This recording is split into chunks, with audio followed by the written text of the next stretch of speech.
ఇలాంటి ఒక డిష్ చేసి పెడితే ఏ పిల్లలైనా ఎందుకంటే ఇష్టంగా తినరు, ఎంతో ఇష్టంగా తింటారు. అంత బాగుంటుంది, అంత ఫ్లఫీగా, అంత స్మూత్గా, నోట్లో వేసుకోగానే కరిగిపోతుంది. ఈ రెసిపీ కోసం 1 కప్పు బియ్యాన్ని తీసుకున్నాను. నేనైతే రేషన్ బియ్యాన్ని తీసుకున్నాను. వీటిని శుభ్రంగా ఒక 2 టైమ్స్ వాష్ చేసుకొని ఒక 3 అవర్స్ నానబెట్టేసుకోవాలి. అలాగే అదే కప్పుతో 1/2 కప్పు అటుకులు కూడా ఒక 15 మినిట్స్ నానబెట్టేసుకుంటే సరిపోతుంది.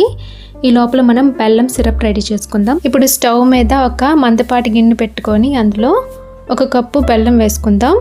1 కప్పు బియ్యానికి 1 కప్పు బెల్లం సరిపోతుంది. అలాగే ఒక 1/2 కప్పు నీళ్ళను పోసుకొని బెల్లాన్ని కరిగించుకుంటే సరిపోతుంది, పాకం అవసరం లేదు. ఈ లోపల మనం నానబెట్టుకున్న ఆ ఇంగ్రీడియంట్స్ అన్నీ కూడా మిక్సీ చేసుకుందాం.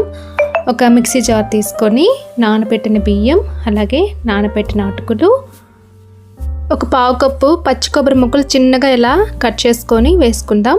ఒక 4 యాలకులు, 1 టీ స్పూన్ జీలకర్ర, ఒక 1/2 స్పూన్ ఉప్పు వేసుకొని చక్కగా మెత్తగా గ్రైండ్ చేసుకొని ఎక్కడ కూడా బరక లేకుండా. ఈ లోపల బెల్లం సిరప్ కూడా రెడీ అయిపోయింది కదా, స్టవ్ ఆఫ్ చేసుకుందాం. ఇప్పుడైతే మనం అవన్నీ మిక్స్ చేసుకున్నాం కదా, చక్కగా ఇలాగ పలుకు లేకుండా స్మూత్గా బ్యాటర్ అనేది రెడీ చేసుకోవాలి. పలుకు ఉంటే మాత్రం బాగోదన్నమాట కేక్ అనేది. ఇలాగా స్మూత్ బ్యాటర్ని ఒక గిన్నెలోని వేసుకుందాం. ఎంత స్మూత్గా ఉందో చూసారా, అంత స్మూత్గా బ్యాటర్ చేసుకుంటే మనకి బాగా వస్తుంది. ఇందులో ఇప్పుడు ఒక 1/2 స్పూన్ బేకింగ్ సోడా వేసుకుందాం. వేసుకొని బాగా కలుపుకోవాలి. ఎక్కడ కూడా ఉండలు కట్టకుండా చక్కగా మిక్స్ చేసుకుంటే సరిపోతుంది. చక్కగా మిక్స్ అయిపోయింది కదా. ఇప్పుడు ఇందులో బెల్లం సిరప్ వేసేసుకుందాం. ఒక టీ ఫిల్టర్ తీసుకొని అందులో బెల్లం సిరప్ని వేసుకుంటూ మనం కలుపుకోవాలి. బ్యాటర్ని ఫాస్ట్గా మిక్స్ చేసుకోవాలి. ఫాస్ట్గా మిక్స్ చేసుకుంటే బెల్లం సిరప్ అంతా కూడా బ్యాటర్లోని కలిసిపోతుంది. ఇలా టీ ఫిల్టర్లో వడకొట్టుకుంటే బెల్లంలో ఎటువంటి నలకలు ఉన్నా కూడా చక్కగా వచ్చేస్తాయి.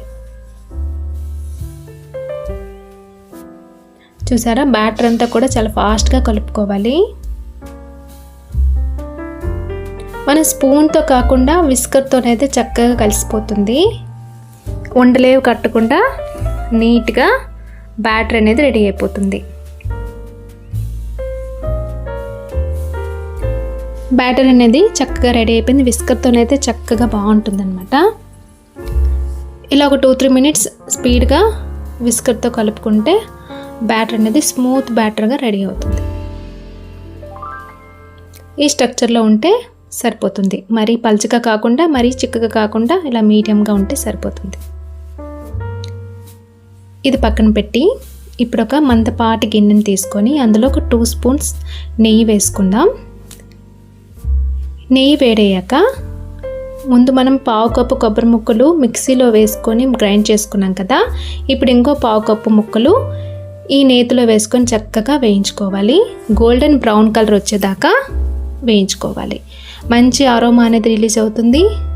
స్మెల్ కూడా చాలా బాగుంటుంది. చక్కగా ఫ్రై అయిపోయాయి కదా.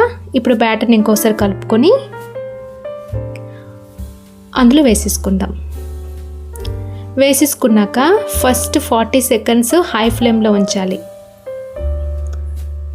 హై ఫ్లేమ్లో ఉంచిన తర్వాత లో ఫ్లేమ్లో 15 to 20 మినిట్స్ ఉడికించుకోవాలి. మీద మూత పెట్టి ఇలా బరువుది ఏదైనా పెట్టుకొని ఉంచుకోవాలి. గాలి అనేది బయటికి వెళ్ళకుండా ఉంటుంది. మంచిగా ఉడికిపోయింది కదా, ఒక టూత్ పిక్తో చెక్ చేసుకోవాలి.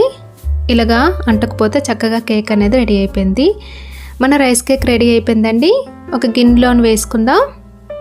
చక్కగా చుట్టూ కూడా ఇలాగా అట్ల గరతో ఇలా చేసుకుంటే లూజ్ అయిపోతుంది. కేక్ అనేది వదిలి బయటికి వచ్చేస్తుంది. ఇలా ఒక గిన్నెలో మీద నుంచి ట్యాప్ చేసుకుంటే కేక్ అనేది చక్కగా వచ్చేసింది. చూసారా, ఇలా మీరు కేక్ని రెడీ చేసుకోండి. చాలా బాగుంటుంది. పిల్లలు పెద్దలు అందరూ కూడా ఇష్టంగా తింటారు. నా వీడియో కనుక నచ్చినట్లయితే ఒక చిన్న లైక్ ఇచ్చేయండి. నా ఛానల్ సబ్స్క్రైబ్ చేసి సపోర్ట్ చేయండి. Thank you.